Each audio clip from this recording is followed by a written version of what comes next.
Laurier Mandin. Welcome to the podcast. Great to have you on. You are the founder and CEO of Graphos Product, also the author of I Need That, creating and marketing products people are compelled to buy. You are very much a seasoned expert in the product launch space, over 25 years of experience transforming ideas into best-selling and market-leading products. In fact, you've launched something like 6,000 plus products, many of which have become household names across industries, everything from successful cookware brands on Shopify through to the world's cleanest pillow and innovative fishing lures and more. Your book, I Need That, has been recognized by CGO magazine as one of the top 12 must-reads for business developers. And I haven't quite completed it, but it is certainly a very intriguing read, and I would certainly recommend it to those listening. But I'm curious, Graphos Product, is that something you created straight out of college or uni? Or was there a particular event that led to it? Could you tell us more about how you got started and why? For sure. And actually, I started it almost straight out of college. I went to journalism school and graduated at the top of my class. It was a lot of fun for me. I learned a lot of great things. And one of the big things I learned was I didn't want to be a newspaper reporter. So I started a magazine with a group of friends, and we covered everything, but it was largely with a kind of humorous and satiric focus because we were 22 years old and weren't taking many things seriously. And we did that for about a year. And as I was working on that project, I was responsible for writing stories and taking pictures and designing graphics, designing ads. And I realized that was what I really liked. I loved working with businesses and getting to understand their business, understanding what their unique selling proposition was, and creating ads for them. So right after that, I was 24 years old. I started Graphos, and I've been doing that ever since. So I'm now 56. So you do the math. I've been doing this for more than 30 years, most of my life. And most of that time, it has been product oriented, where we're working with people who are building and launching, whether B2B products or consumer products, and helping them to understand not just the product market fit for their product, but their positioning, what it is, what their secret sauce is, and how to create an appetite for that in the market. So yeah, it was an organically flowing story. I'm not one of these entrepreneurs that has been through all kinds of reinventions and startups of my own.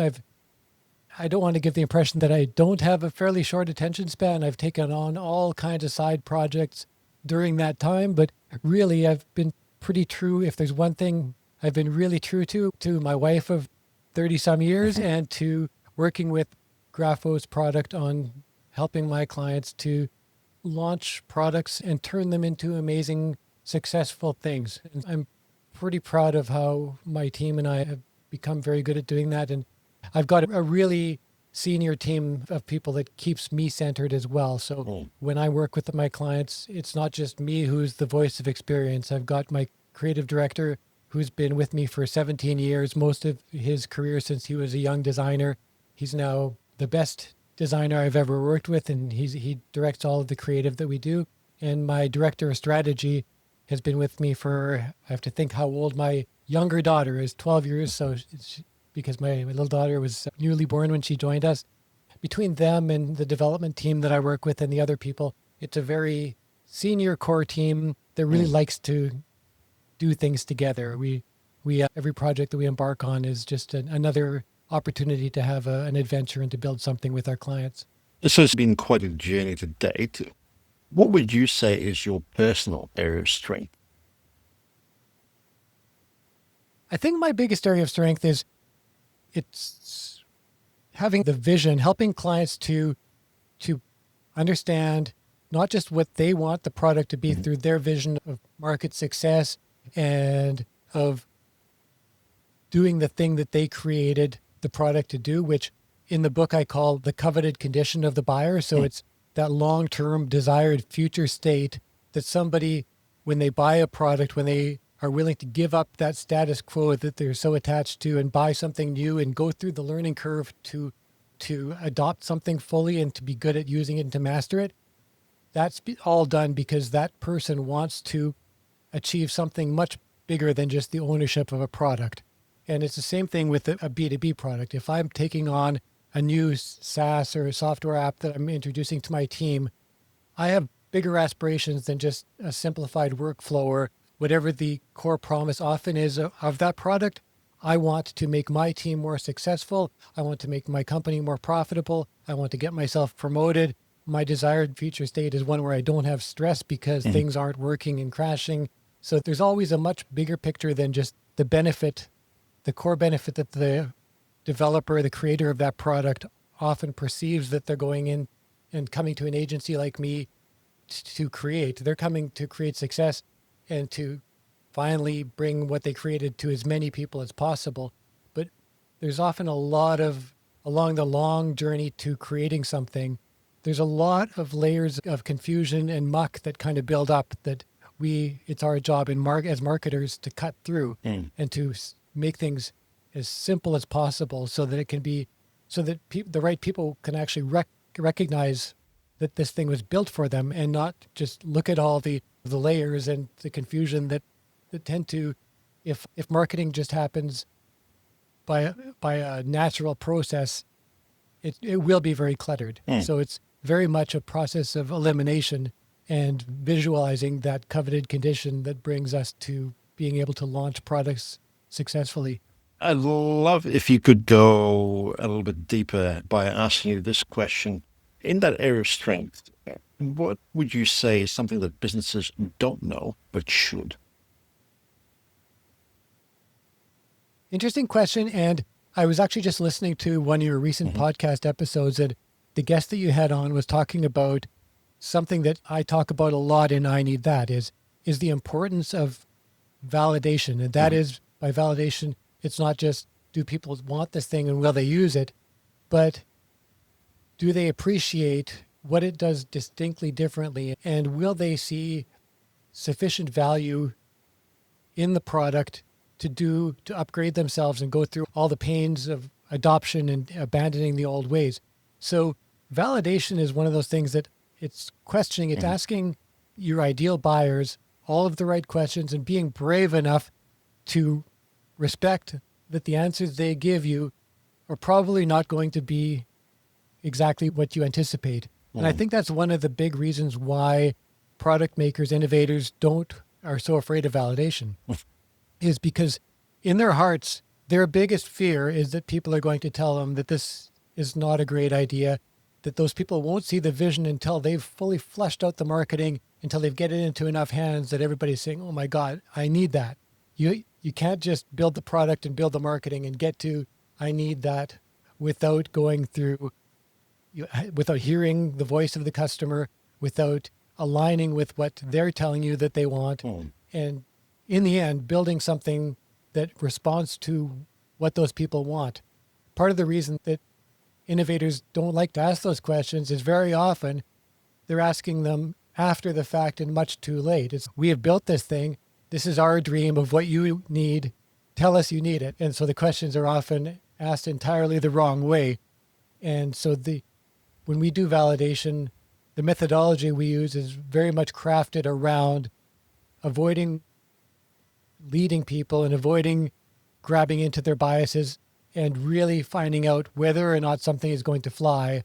And if it isn't going to, finding out what variation of what you have might be something that people are willing to pay for and adopt. So I think that is the long answer to that question, is that if more product makers would do validation properly sooner, we wouldn't have this 75 to 90%, 95% in some cases failure rate that we experience with product makers. That's interesting. And I would imagine that with a lot of these product makers who would also perhaps be founders or business owners have to reconcile perhaps two major desires. One, that the product is a fit for the market and the market responds well to what they're presenting. But the other is perhaps more of a selfish motive, if you like, of wanting to perhaps achieve a certain financial figure that they hope would allow them to do other things, if you will.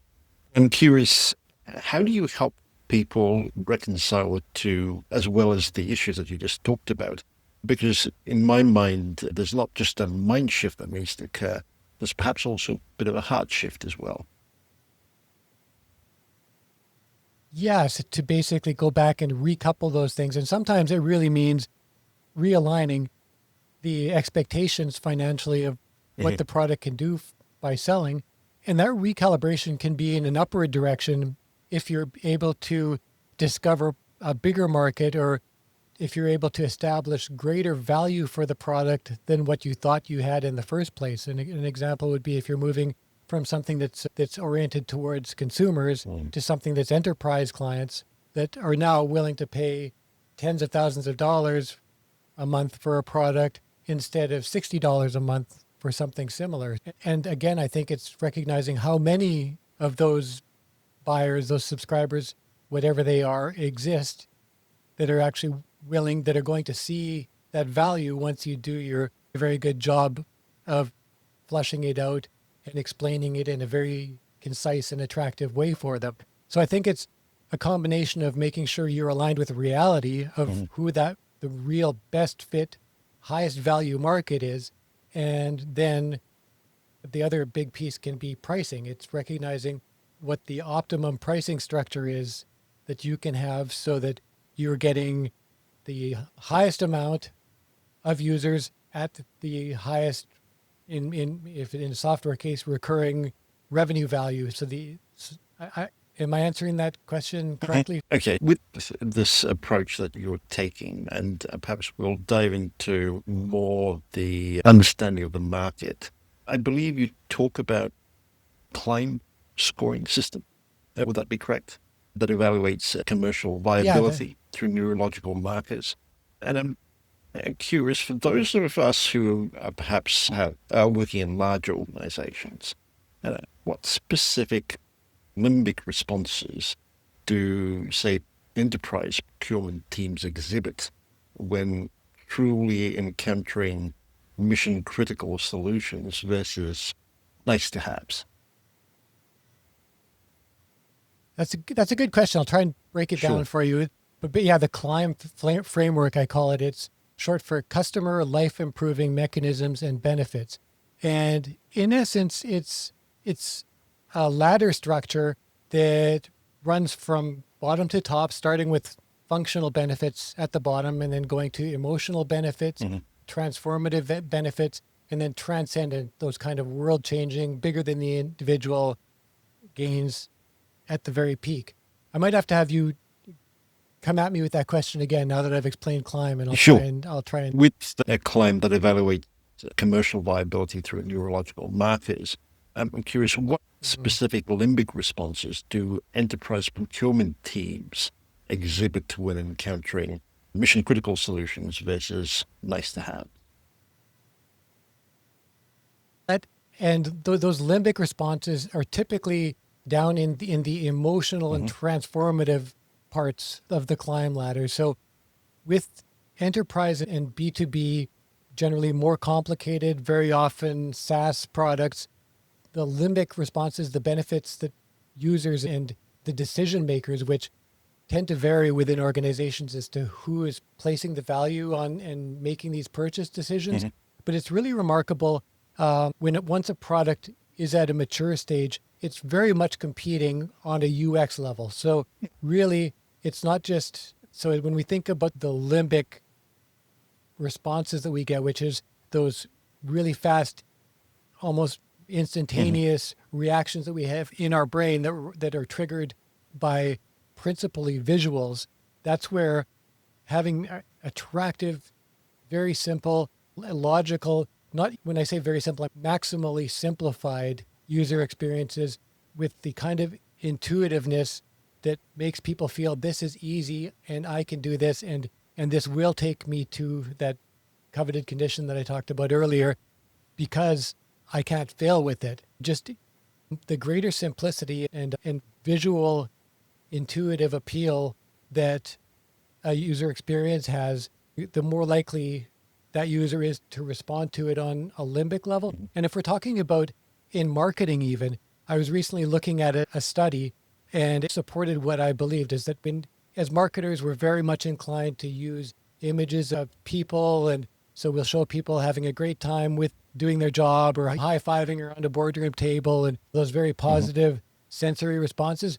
And those are good things. The people, as buyers, we do respond to those because it does tell us at that limbic level that we are going to achieve success. But in this study that I was looking at really quite recently, it supported that showing the actual user interface, and even if it's a cleaned up, sanitized, simplified version of the user interface, it's representing what the real thing is, but you're taking out the messier bits to make it look appealing. Having that user interface within the visual presentation, like on the homepage of your website, dramatically increased the conversion rate. So the people who will sign up and ask for the demo or ask for the free trial or whatever that next step is, people need to see what it is visually that they're going to use. And that is through confidence, but it's also the limbic sensory, what I call the dog brain appeal. And I call it the dog brain in the book because it's that part of us that responds really rapidly and emotionally, just like an eager, happy dog, and jumps on things and also flees very quickly. If it has a fear response or a discomfort response, it crawls under the bed and hides. And so it's really important that we recognize that these decisions, despite that B2B enterprise software decisions are made at what we think is a tank brain level. We think it's at an entirely rationalized, very considered, long, the time it takes to make those decisions can be very long. But usually, like with buying a car or a home or anything else that is a bigger considered purchase, our heart is won very early on. And then we spend a lot of time after that trying to rationalize and create an argument for justify what it is we really wanted with our heart and with our limbic system on moment one. I wonder if there's specific metrics or triggers that you would recommend people look for, especially at that enterprise level, where there are perhaps more than a few people involved in the decision making process, simply because of the price tag associated with a particular product. Do you have particular metrics or indicators that you would suggest people look for as part of the overall appreciation? Absolutely. And I'd say the CLIMB framework that I was just talking about is a really great starting point before we get into some of the other things like finding your trigger points and doing a pain point audit and doing what I call the need flip strategy. These are all frameworks that are used in a supplementary basis once we understand those functional needs, like if that could be saving time or reducing costs or improving performance, the emotional needs, which are pride, belonging, enjoyment, status, the transformative needs, health, purpose, relationships, confidence, and then the go beyond the customer, transcendent needs. So once we identify those things, and then we start looking at the trigger points that the customer faces. So we watch for what they've already tried and identify how we can solve that better for them. We understand what they're actively searching for online. Everybody who's looking for a product, even whether it's a considered product or anything that we're clicking on an ad to find, there's something in our hearts or in our minds that brought us to that point, that's brought us on this search that takes us to where we are at this point of evaluating and looking at a product. So recognizing that is a trigger point, that there's a driving need that we can tie into at that point, and identifying, helping that customer, the Steve Jobs with Apple thing, telling people where the existing solutions fall short and really poking that bruise so they understand, to use the Apple example, that your old style smartphone that has a stylus you always lose and doesn't browse the web well at all and has all these shortcomings, make that actually pain them by using the trigger point of their disappointment and the actual realizations that they might even be probably ignoring the shortcomings that product, their existing solution has. And then recognizing the coveted condition, the clearest, the most life-changing value that your product delivers exactly for that person. So trigger points, a close cousin of trigger points is pain points. So that's auditing real, genuine users that represent your ideal audience and doing that validation, getting to understand what they like about their current solution, it is that has brought them to the search that they're doing. So the pain points that they have about their solution, and then really important to understand what what their number one motivation is in looking at your product in the first place. The more you can understand that about customers, the better you are able to craft positioning that's going to make people recognize that they need the product when they actually are the ones who do. When you talk about auditing users as you try to determine trigger points and pain points, is that like one-on-one interviews or like focus groups? How do you actually do that? Focus groups, surveys, one-on-one interviews, those are the main ways. And there are various variations on each of them. I really prefer, my favorite is one-on-one interviews because you don't have people influencing each other in a room where, as soon as you ask one person in the focus group a question, unless you have some other people that don't follow, which is nice but not normal, generally you end up getting the kind of sheep effect that happens where people start following. But if you have entirely one-on-one interviews where you're asking an individual who is selected because they represent what you believe to be your ideal buyer, you're able to find out what their price sensitivity is, what they've tried in the past, all those really important things that are tied to pain points and trigger points that are going to help you to understand if you're building the right thing, and if not, how far are you from building the right thing? Do you need to do a major pivot? Are you on the wrong track entirely and you need to find a new project to work on? It's even finding out that you're working on the wrong thing later in the game is better than going out and bringing in investors and getting really deep in only to find out that you didn't do that homework early enough and you couldn't invent buyers out of thin air. So as you identify each of these, you're essentially associating specific metrics to ensure that there is the user or users are essentially going further along in their journey of not just using the product, but in also identifying and seeing value. And I think you described it as a level of calm in your book in the ongoing use of the product. Would that be correct?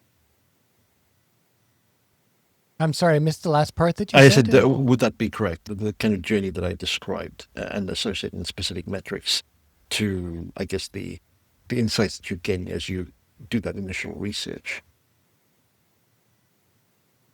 A number of things happen as we're doing that research. And yeah, there are ways before you go into doing the research, we determine how we're going to evaluate the responses that we're getting. If it's done through a larger audience and we have a survey that's designed to be statistically significant, then the answers tend to be more specific and less nuanced than you get from doing one-on-one interviews.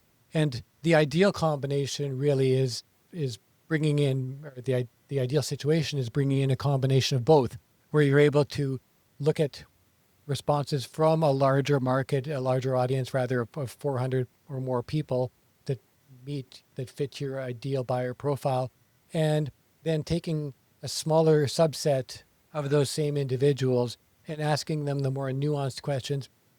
And when you're doing this, before you're doing this, because every product is so different, assembling and determining what those metrics are going to be is really important. And sometimes it's easier than others. When you're looking at the more statistical type of information, then we're able to say that 87% of the people that we surveyed felt that they would pay $700 a month to subscribe to this service.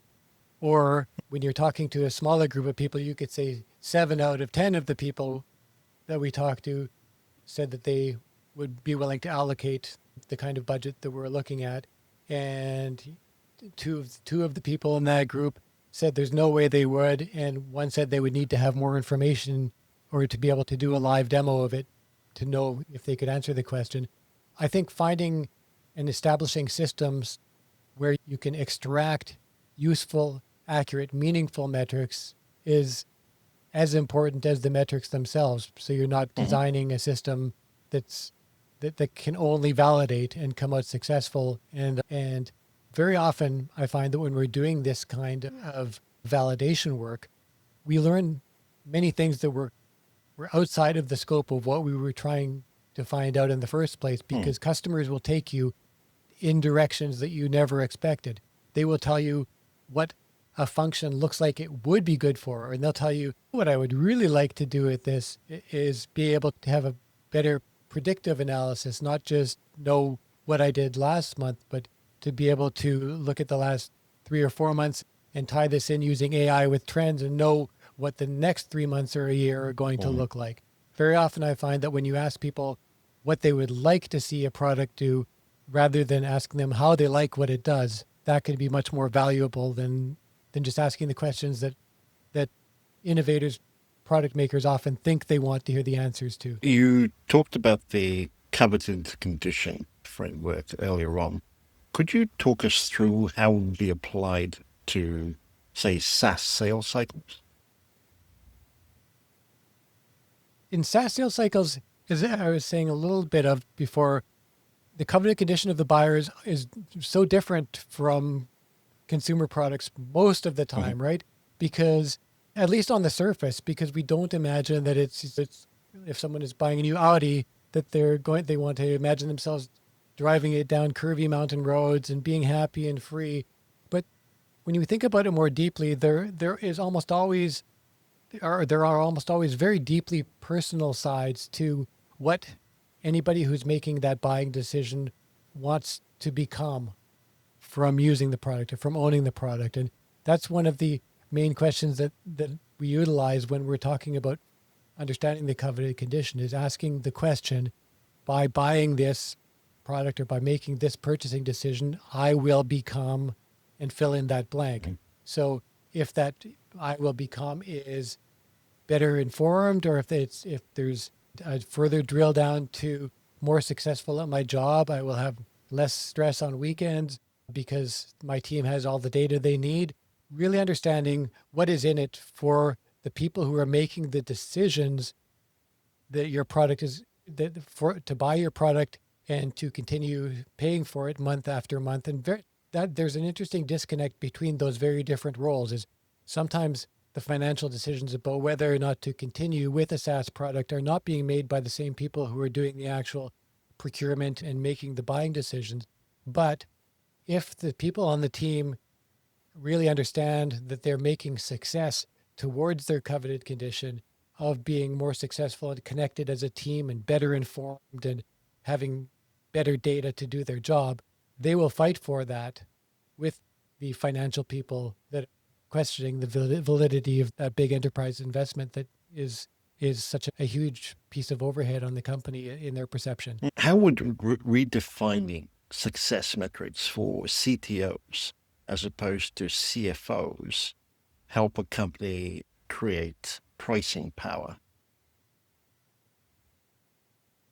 CTOs are going to have as you said, a CMO will have usually one set of expectations, and it will be around marketing outcomes and growth of the company on the sales side as well. But with CTOs, they're going to be looking at performance and efficiencies and being able to remove issues and problems from the operations of the organization.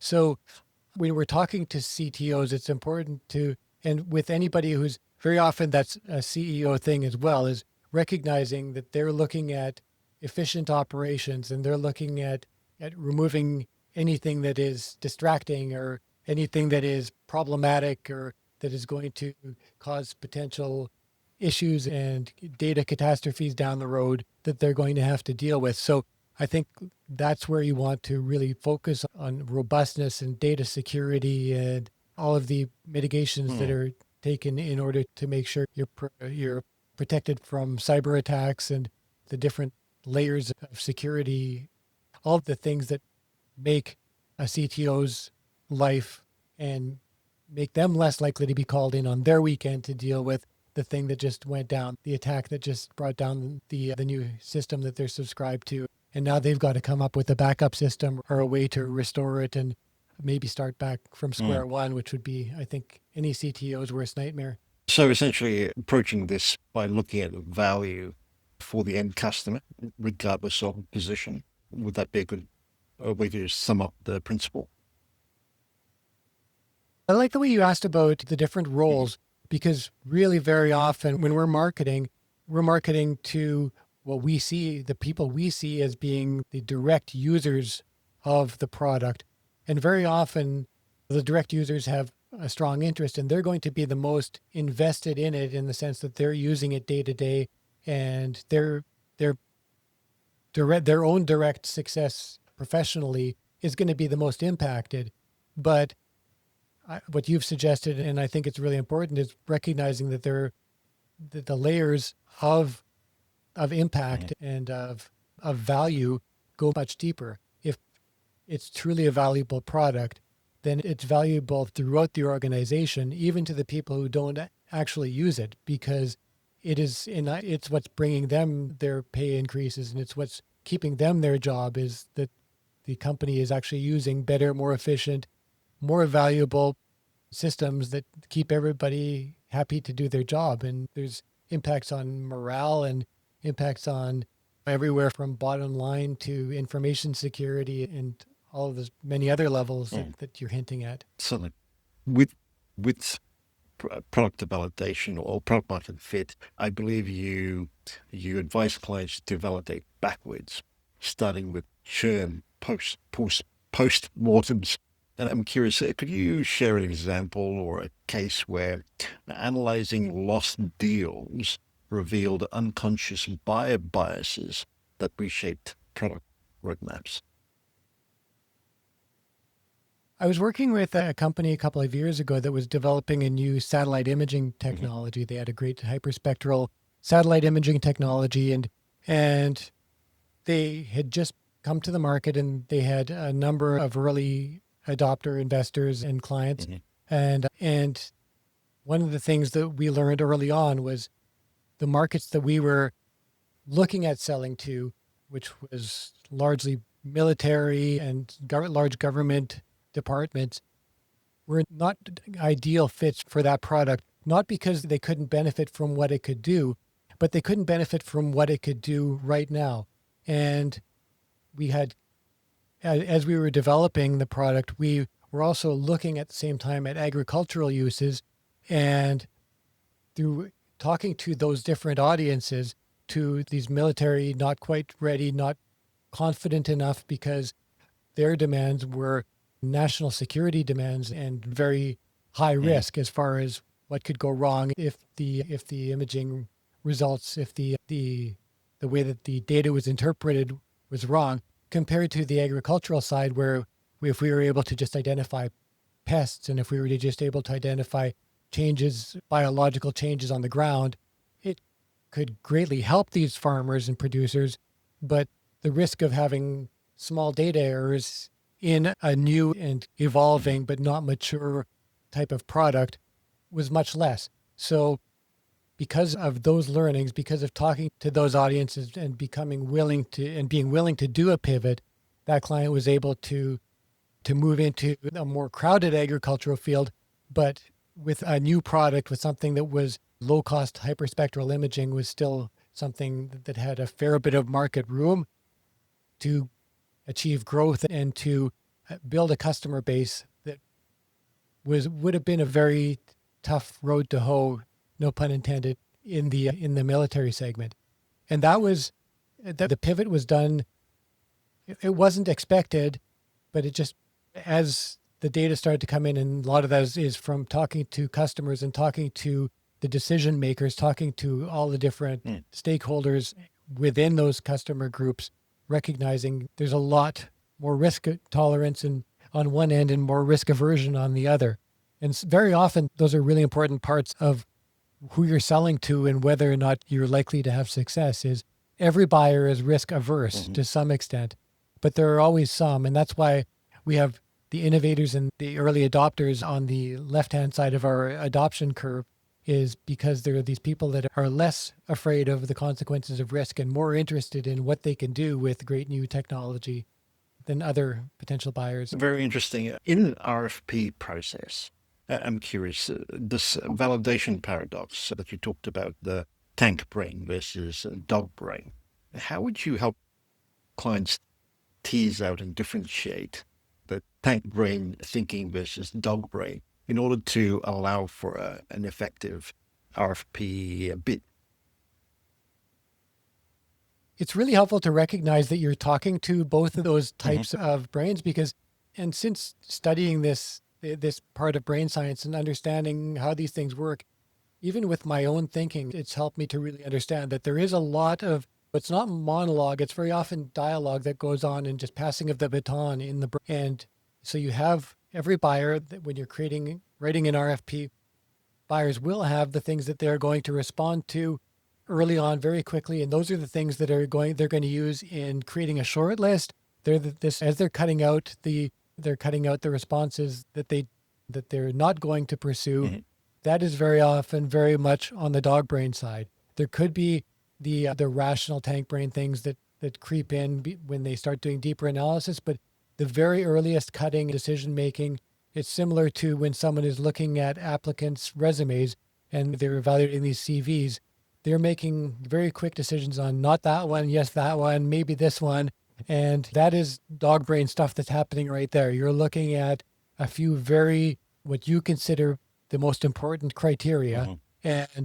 and those are evaluated very quickly. I think the limbic brain does not technically have a language processing capability, but I also recognize by that because there is that passing of the baton back and forth, Mm-hmm. the tank brain does some of the hard work that we know that's the part of the brain that is 500 times slower than the dog brain. And it also uses a lot more resources. So the handing off comes from, it's like when you're in a very boring class Mm-hmm. and you're listening to the professor talking and you pass off from paying attention into daydreaming and back and maybe sometimes doing a little bit of processing and looking at graphics and visuals on the board and those types of things. That is that passing of the baton from dog brain to tank brain and back. So it's really important that we're creating these visually attractive parts. I work with a number of my B2B clients on proposal responses, on RFP responses where we're creating proposals. And our success rate has just been tremendous. It's got to be 90+%. Wow. And it maybe be because our clients are because they're hiring a company like Mm-hmm. Graphos to do their RFP response and creating these proposals, they recognize the visuals are important, but that combination of creating these infographics and really bringing attention to the parts that are super important and Mm. visually making them into eye candy, I believe that's the dog brain's job of saying this one, I'm going to, I've never heard of this company before, but I'm going to spend some time looking at this because it's pleasurable to me and it's very easy for me to process the information they're having.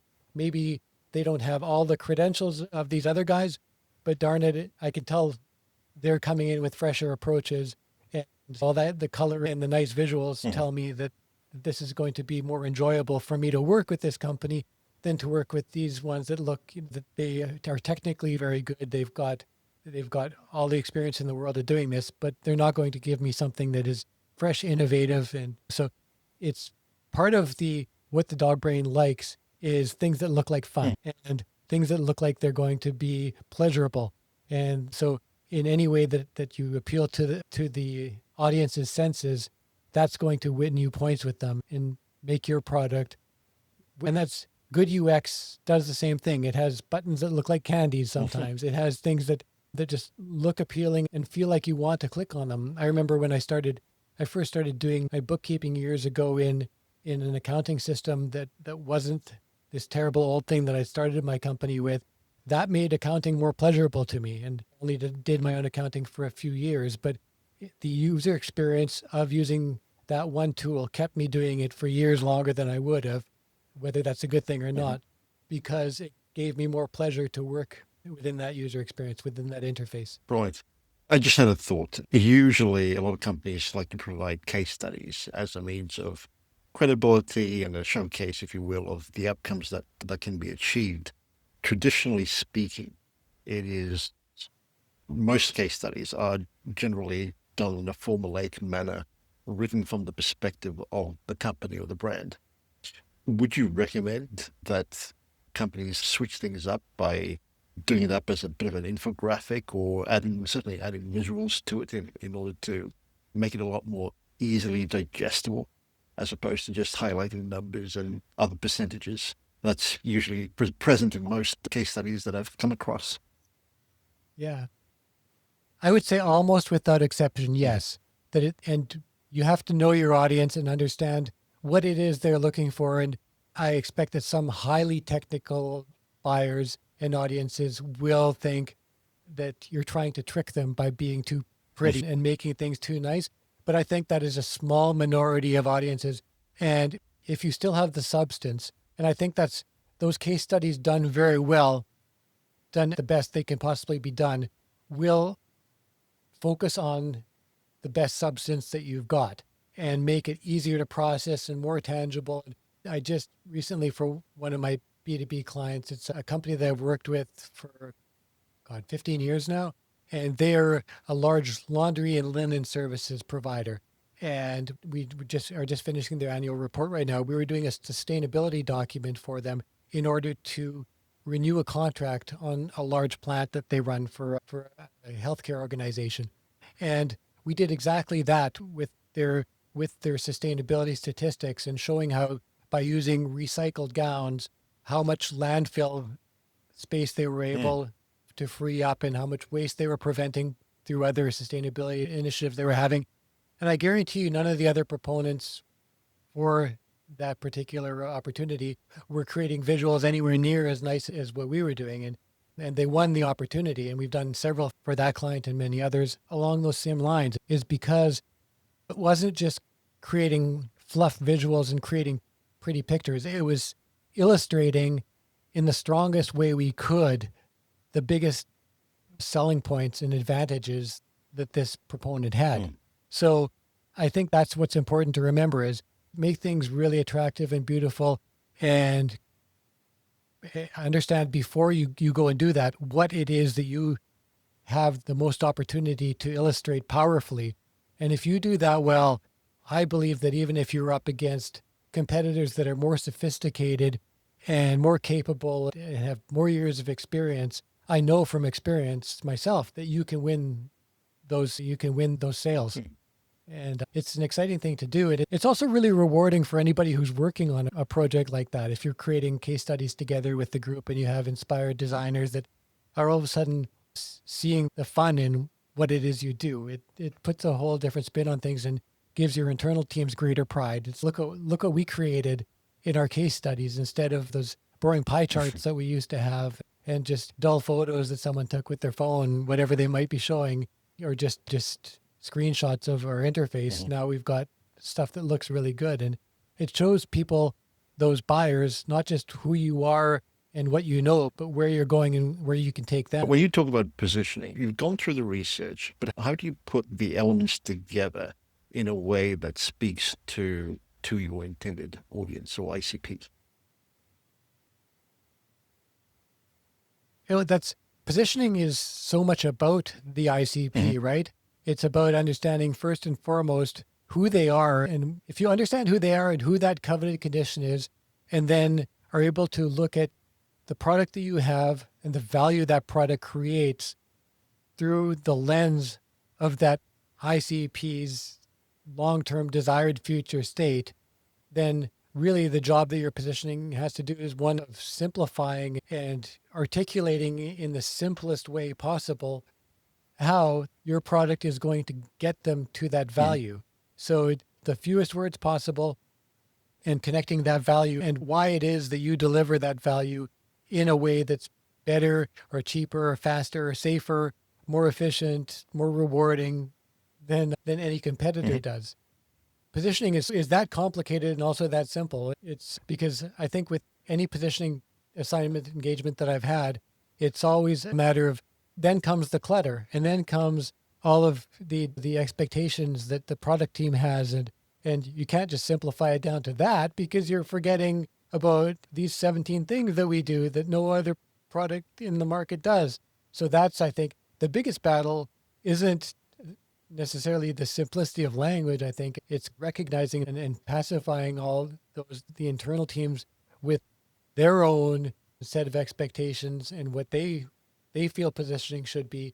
And I think above all, it's having the confidence and having a good enough understanding of what the real positioning is, that if you're in my job and I'm presenting the new positioning to a client, it's being able to present it to them in such a way that they recognize that this is the right message, and they want to adopt it because they recognize it breaks through the clutter. And guess what? Next thing down on the page under that positioning statement, we can get into some of those other core benefits. But if we don't hook the dog brain of the people making the buying decision, then we're not going to get to the level where they're analyzing those other 17 really great benefits that the engineers have managed to miraculously develop. Is there a framework that you use, broadly speaking, in order to help you to get to the final positioning statement faster? There is, and the framework is, it brings in a whole bunch of different components, from the climb to the dog brain, jobs to be done. And it really is, it's the product of a questionnaire that we run through with our clients about the product and the way that they perceive it, and then bring our objective analysis and understanding of what the real market, the real need is. And sometimes there's almost always overlap between, but they're very seldom exactly the same thing. And that's the biggest value that a consultant brings to a client, is objectivity. I tell clients when we have our initial workshop meeting, whether it's positioning or we're building a roadmap for a client, to go to market roadmap, is that after that day, that first day together, I will never be as objective for them as I am at that point. And so for my team and me, we really do focus in on our own objectivity and the difference, the gap between where we are and where the client is, and also try to understand who the ideal buyer and that decision makers potentially are, so that we represent as much as we can at that point the buyers and not the client. And so that we're able to look at the product through the eyes of those buyers, and to use that objectivity in shaping the advice and the recommendations that we're going to bring in crafting the positioning. As far as a positioning framework, we have a dozen really core questions that we ask every client, regardless of the business model they're in and regardless of what it is that they've created. And then around that, we have other questions. Everything is pretty much around value and around the coveted condition, which is closely related to jobs to be done, because those things, value and what the product achieves for all the stakeholders, are really what positioning and product market fit are at the confluence and at the most important points between those components. With this idea of framework that you're using and positioning, is there, I guess, a set of questions that you would use? Sorry, I'm just looking at this on the flip side.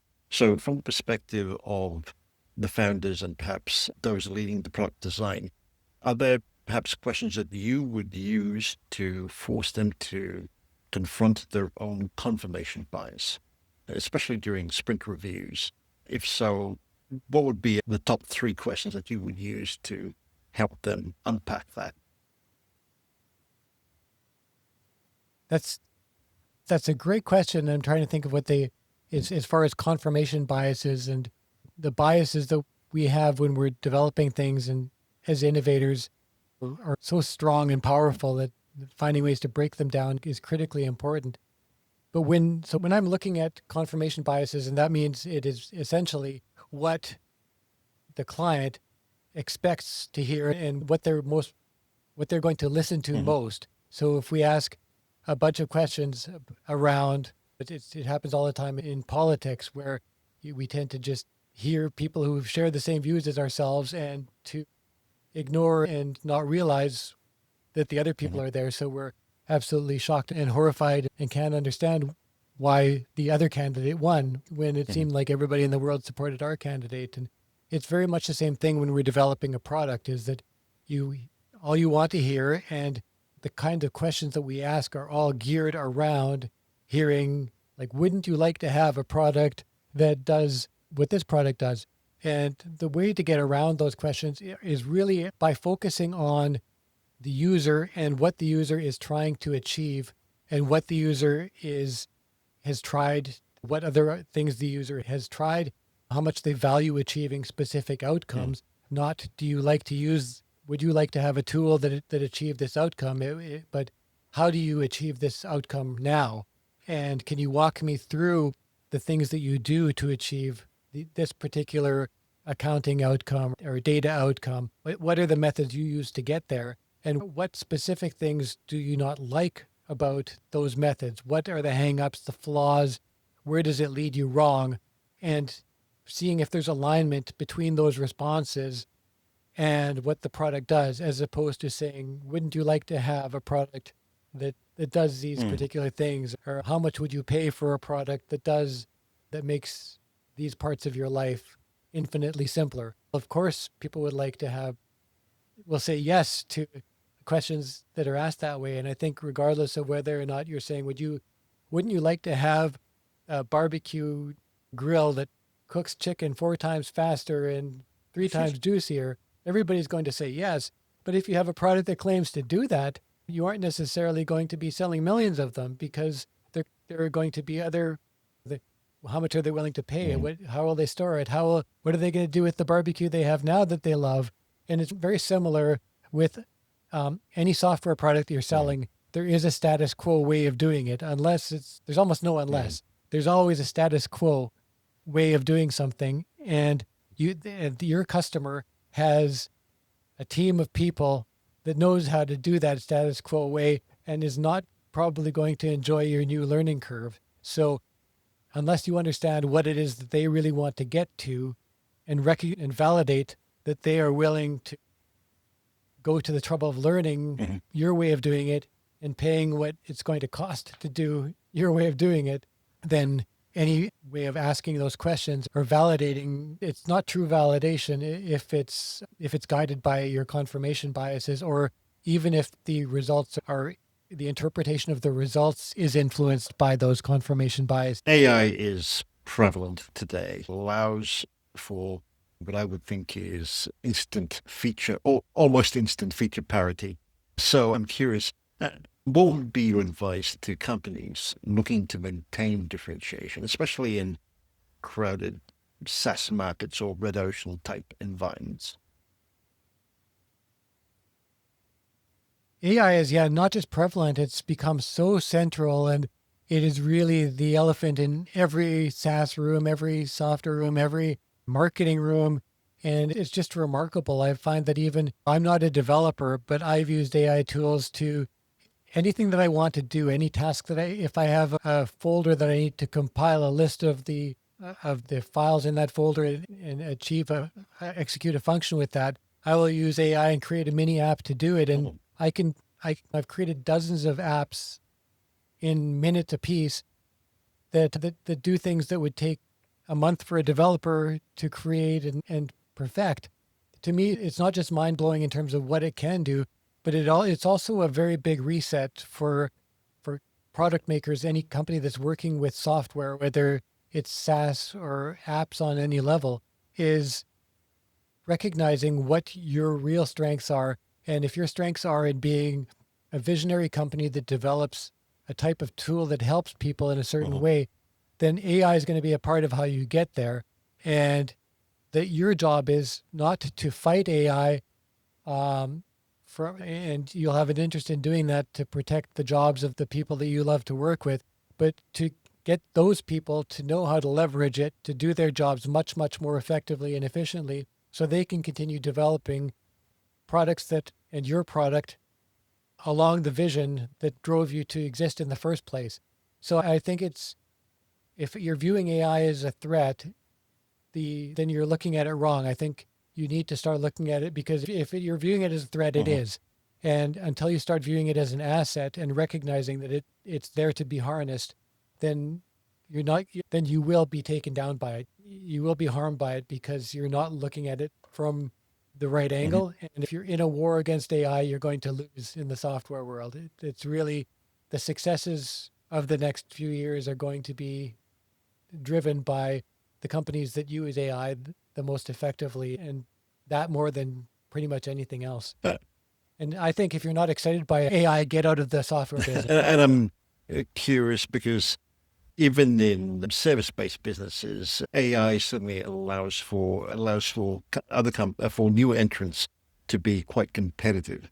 But generally speaking, in terms of being able to differentiate against your competition, would you suggest that people start thinking more in terms of a service type orientation, or are there other ways that you would recommend that they view AI in order to clearly demonstrate differentiation from other competitors?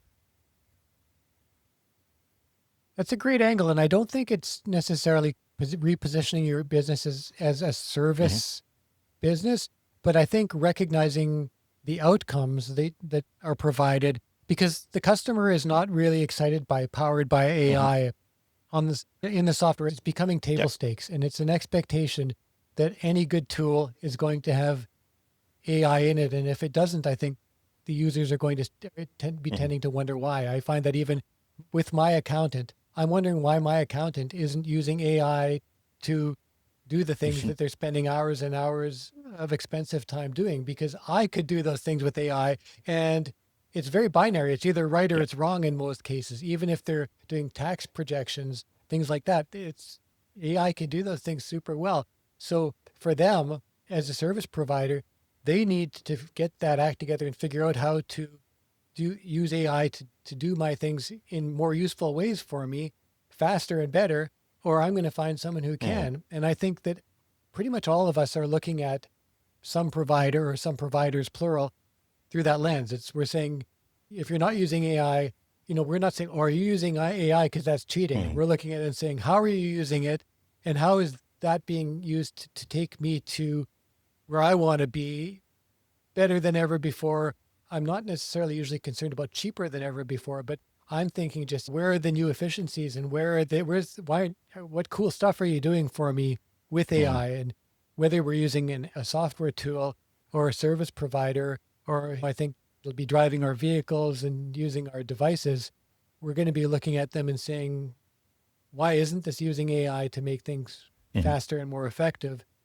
And we will invest in things that do. If I'm answering your question, I think that software companies need to look not to how do they can convert their business more into more of a service type, but how they can that demand to achieve outcomes and to be very outcome oriented for your client because the sheen of AI is going to be gone soon. I think it's going to be more a matter of how seamlessly are you doing this for Hmm. me? Are you using voice commands to make this so that I can do it from wherever I am?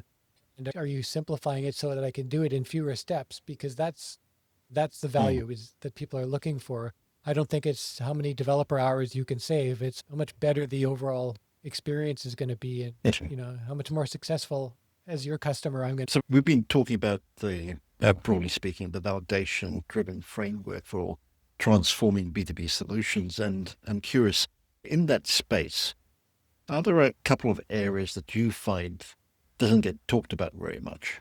If so, what would they be?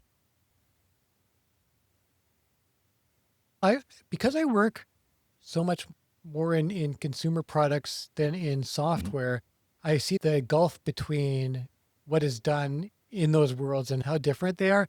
And I find that the software world is still so far behind in terms of many of not just the way that marketing is done in general, but how knowing your customer is done, Mhm. how taking even using AI tools to analyze customer responses and turn them into data points and into actionable insights. That is done, especially by large consumer product brands. It's being done so successfully and so effectively. Brands like Stanley Black and Decker are they're using AI throughout their entire Mhm. systems, from product ideation to how they manage specifications and customer instructions and customer support. And I'm not seeing that on that level in most of B2B, even though because B2B stuff is very often software based, you, I would think it would be happening there faster. But maybe that's part of it is because the entire machine is this freestanding existing thing and you bolt on AI components. Whereas in the consumer product world, you bring in a new system and that has AI Right. throughout it and you throw away the old system and you keep making the product. But in the software world, the software is the product. So that might be one of the reasons. I think there's also just in terms of the way those different types of brands and teams think that the B2B ones tend to be more driven by fear and more held back by a lot of these status quo biases that they have internally. And so there are people fighting for the systems that they've got in place. It's no, you Mm-hmm. can't change that. It's going to ruin everything. And everywhere you go, there's someone saying that. Yeah. So you don't tend to come up with that in consumer products. They recognize that if they want to have a job next year, they have to get with something new. Certainly. It's not about today's product. It's about tomorrow's. And just to wrap up, Laurier, if you were listening to this episode, what would you say would be your top takeaway? I've never been asked that before about my top takeaway from an episode. And to me, it would come around to some of the last things we talked about, just because all of validation is super important. It needs to be front and center to everybody who's developing a product of any kind. And you need to get over your fears and your own biases against doing validation if you're working with a company that's at the point of developing something. But I believe that it ties in with the also the fears that we were talking about and recognizing the AI is, if AI isn't your friend in the back of your mind when you're going to sleep at night, then make sure you find a way to make it your passion. Because if you can do that, and I think I've had nights when I went to bed afraid about what was going to happen to marketing agencies like mine as AI started to do all the creative and starts to do all of the strategy and all the things that my team and I have done for 30 years. But when I get excited about it and start harnessing the tools that are available and start showing my clients, look what I did for you. Like I pulled this together last night in 2 hours. This would have taken me a month before. Now my client is excited and I'm excited. And they also recognize I've got the ability to do that with AI, as opposed to them giving it to one of their junior people who won't be able to evaluate the results and tell you what the hallucinations are in there. And it's funny because when I'm using AI tools, I'm using 4 AI tools and I'm having them compare the results from each other. And they have their own strengths and weaknesses that they bring. Some are much more current with their data and information, and some are biased towards their own. If you're using Grok from X, it's going to be biased towards using Twitter in every way you can. But it's also going to know what was tweeted yesterday. And if I'm using Claude, it has no idea what was done in the last year. So I find that it's just riffing these things off of each other. And that excites me because it's because then there are different levels. There's my level as the seasoned expert that can recognize hallucinations and recognize biases and flaws. And then there are all these different levels of all the tools I can have. And then there's the client and the end user. And so you're creating this symphony between these different groups that all bring something to the table. And the more you can perceive it like that, why would I be afraid of AI if I can continue to conduct that symphony? If all of a sudden, if I'm just a strategist being replaced by AI, yeah, I'm in big trouble. I better go get a job as a meat cutter or something that AI can't replace anytime soon. Right. I'm also curious, obviously asking good questions as part of the whole validation and discovery process is really important. We've touched on things like jobs to be done, but are there any particular resources that you would recommend that we could go to in order to improve our own abilities to ask those questions that are really able to elicit the true customer perspectives, as well as our own confirmation biases in some of our work? I don't know if you were leading me to give a pitch for my book. I need that, but there's some really great information on validation and confirmation biases in there. And if you want to learn some of these things without paying a cent, go to lmandin.com, because that's my website where I have what I call the need feed. And every single day, I actually have a series that's coming up on confirmation biases and on specific types of biases. So I'm always writing. Every day I do an email post about something that's relevant to innovators and product makers, whether they're B2B or consumer product makers. And I do think through both of those lenses when I'm writing these things to make sure it has value to each. So that's my little plug. Go to lmandin.com and subscribe to the Need feed. And I promise it's a 1 or 2 minute read every day. The job of that is to move you as a reader forward every single day. So that's my kind of quick response. And it's legitimately one of the Okay. things that I set out to do Mhm. is answer those biases. The other, there are a number of really great books that are written about all types of buyer psychology and about positioning. I always recommend, obviously, Awesome by April Dunford as a So, really great positioning book. And you can hear her on about 1,000 different podcasts, including my podcast. And she's just a fantastic, smart, helpful person. But her framework is really brilliant on that. I'm As far as confirmation bias sources and that type of thing, I'm thinking Fast and Slow by Daniel mhm. Kahneman is just a, have you I read? haven't just yet. It's No. just his stuff, his research is Yeah. just since the 1970s has just been revolutionary and continues to be. He's a Nobel Prize winning author and I reference some of his findings in my own book because it's just brilliant stuff. Okay. Yes. And if listeners are curious, want to find out more or connect with you, you've said you've got lmandin.com, but is there anywhere else that you would recommend people to head to find out more or connect with you? For sure, you can from lmandin.com, you can get to my LinkedIn or my Twitter or my Okay. Blue Sky. And I also, my company website for Graphos Product is graphosproduct.com. And you can go there and check out case studies. And we've got a blog there as well. And I think you'll find that our case studies are quite beautifully designed, if I do say, to go back to one of the things you asked about. No worries. We'll put links to that in the show notes. Laurier, thank you for doing this. It's been brilliant. Oh, it's been a real joy. I've really enjoyed being on your